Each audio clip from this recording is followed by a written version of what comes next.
Chers frères et sœurs, auditeurs et auditrices, bonsoir, encore bienvenue à votre émission pour commencer le sabbat ensemble. Le Seigneur a fait pour nous des choses extraordinaires. Amen. Des choses magnifiques. Si nous sommes encore en vie, c'est parce qu'il est vivant, notre Dieu, notre Seigneur, notre Rédempteur. Il est vivant. Alléluia. Il est au ciel, intercède en notre faveur, en votre faveur et en ma faveur. Oui. C'est pour cette raison, nous allons nous mettre ensemble, unir nos voix pour louer, exalter le Seigneur notre Dieu. Frères et sœurs, au cours de ce maintenant, oui, bon Dieu était bon pour nous, mais nous-mêmes, c'est sûr que nous pas toujours été dans la ligne.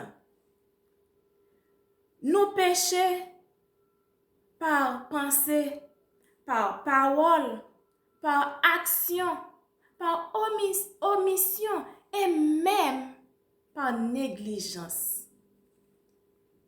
Eh bien, nous parlons de bon Dieu pardon pour faute nous yo, ak péché nous yo nous te commettre tout au cours de cette semaine. Nous pourrons commencer avec numéro 278. Me voici devant ta face, mon sauveur, je viens à toi. Me voici devant ta face, mon sauveur, je viens à toi. Et de ton trône de grâce, je m'approche par la foi. Je t'apporte ma souillure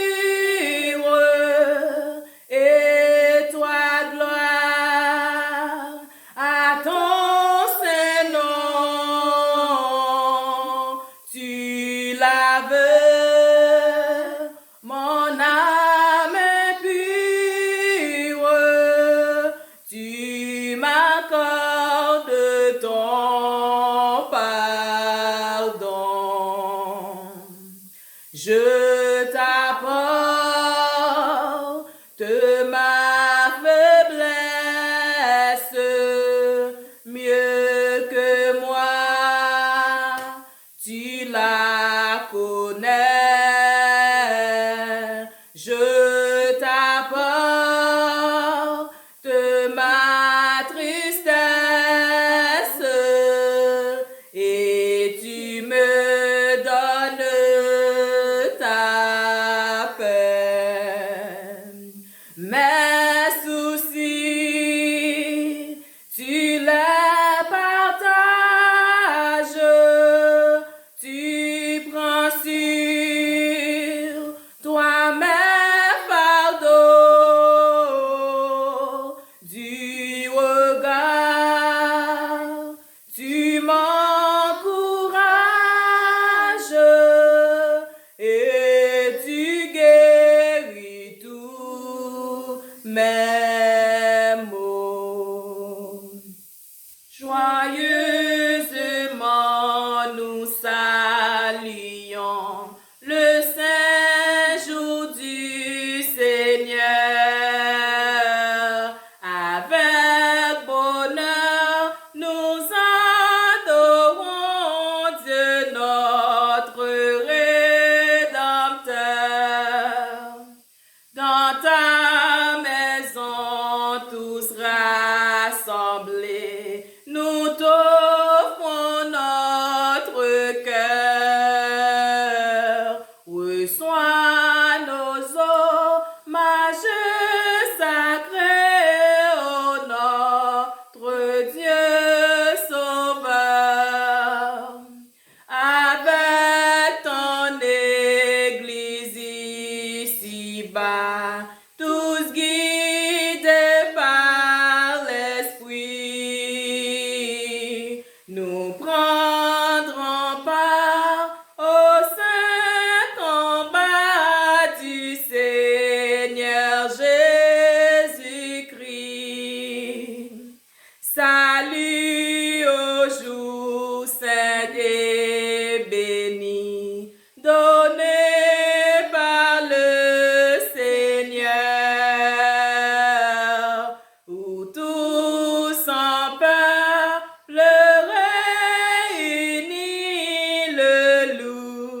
Exaltons notre divin Maître, dont l'amour ne saurait changer.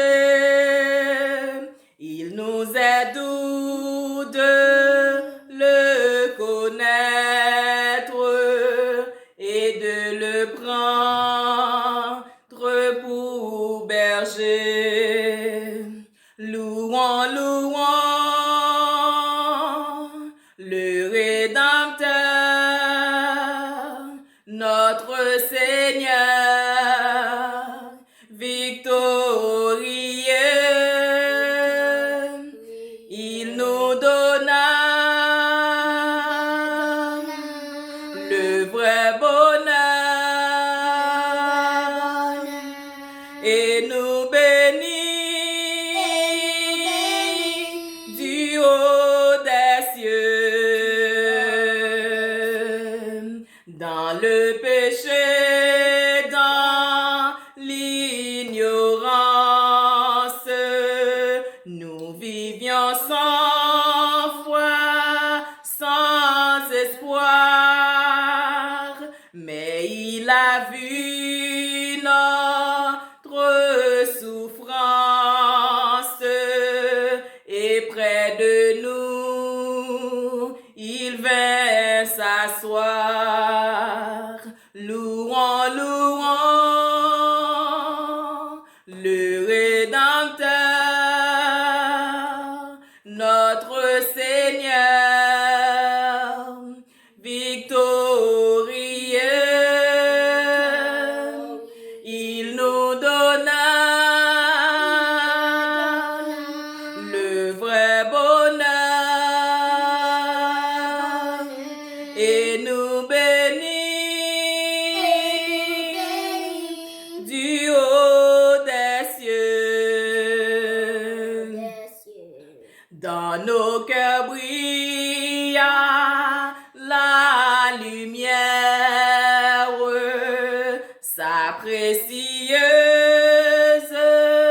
vérité. Lui-même devint notre frère, le sauveur de l'humanité. Louons, louons le Rédempteur, notre Seigneur victorieux. Il nous donna le vrai bonheur et nous bénit du haut des cieux. Oh, désormais suivons sans crainte le sentier de l'ami divin, écoutons toujours sa voix sainte. Nous sommes dans le sûr chemin.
versets 8 à 11.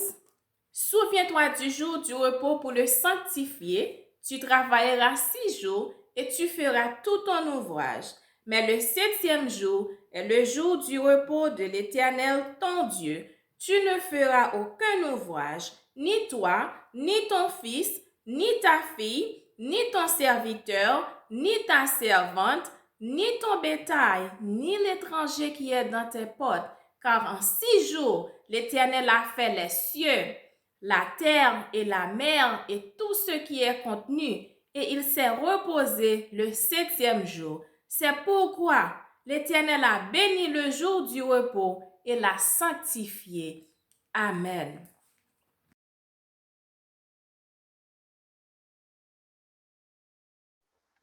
Hello, my name is Nicolette Piaubert, and it is a privilege for me to be speaking on this platform today. I want to thank Iliani for affording me the opportunity to speak to you on the topic of the image of God. One of man's greatest problems, I find, especially in this modern age, revolves around self-esteem. Individuals just do not feel like they are enough, not feeling pretty enough, smart enough, not rich enough, not stable enough. And I believe all of these feelings stem from a disconnect with God, because God stated that He created us in His image. If we were aware by association of who God is, we would not have such feelings. Rather, it would be the opposite. We might, in fact, be too full of ourselves. God said He created us in His image, and He created the universe. He is God. And so, if we were aware of who He is, then we would know how great we can be, and we would not feel inadequate. Just in case you did not know, let me first remind you where in the Bible it states that God has created us in His image and likeness. In Genesis 1, verse 27, it says, "So God created mankind in His image. In the image of God, He created them. Male and female, He created them." Now let us talk about the attributes of God that we may possibly lay claims to because He created us in His image. John 4, verse 24 states that God is spirit, and those who worship Him must worship Him in spirit and truth. Well, with this attribute, a child of God may be attacked or affected physically, but their spirit is not affected. That is why some people may be on their dying beds with cancer or some other terminal illness, but they are still happy and praising God. Do you remember Stephen? As they stoned him, his eyes were fixed on heaven. It's as if he didn't feel a thing. Then we have 1 John 4, verse 8, where it states that anyone who does not love doesn't know God, because God is love. With this attribute, a child of God does not have the ability to hate others or do hateful things. They know how to show love and be loved. And they're forgiving even to those who hurt them. That is why Joseph forgave his brothers even after they sold him into slavery. Then we have Colossians 1, verse 16, which states, "For by Him all things were created, in heaven and on earth, visible and invisible, whether thrones, dominions, rulers, or authorities, all things were created through Him and for Him." With this attribute, we have the power of creating things. First and foremost, we can procreate, producing children and populating the earth. We can also make multiple inventions and organize and lead government. Then we have Numbers 23, verse 19, which states, "God is not man that He should lie, or a son of man that He should change his mind. Has He said, and He will not do it? Or has He spoken and will not fulfill it?" Well, with this attribute, we can be honest and not deceitful or conniving. We can also keep our word and be reliable and trustworthy, standing by our word, allowing our yes to be yes and our no to be no. Job was said to be a man of integrity by God Himself. We also have our last text that I will share with you, Deuteronomy 32, verse 4. The rock, his work is perfect, for all his ways are justice. A God of faithfulness and without iniquity, just and upright is he.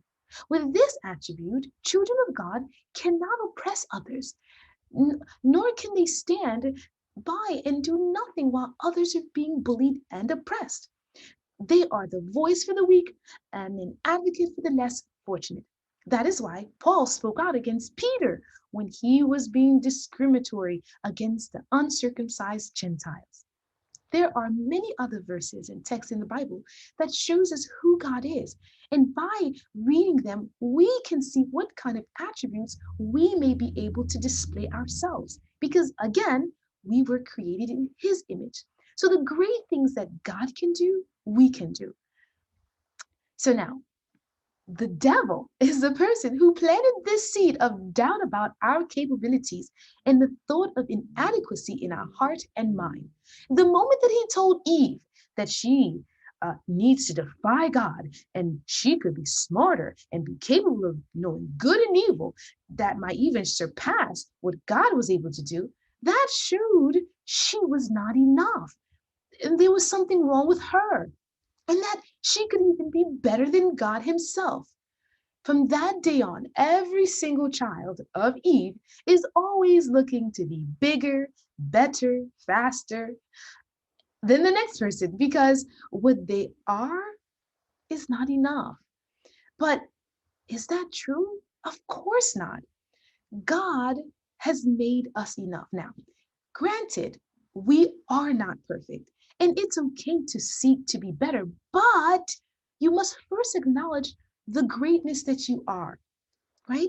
Uh, it's not wrong to look to find better ways to improve yourself, maybe going to school or improving on your character, right? But you have to acknowledge the beauty that you possess.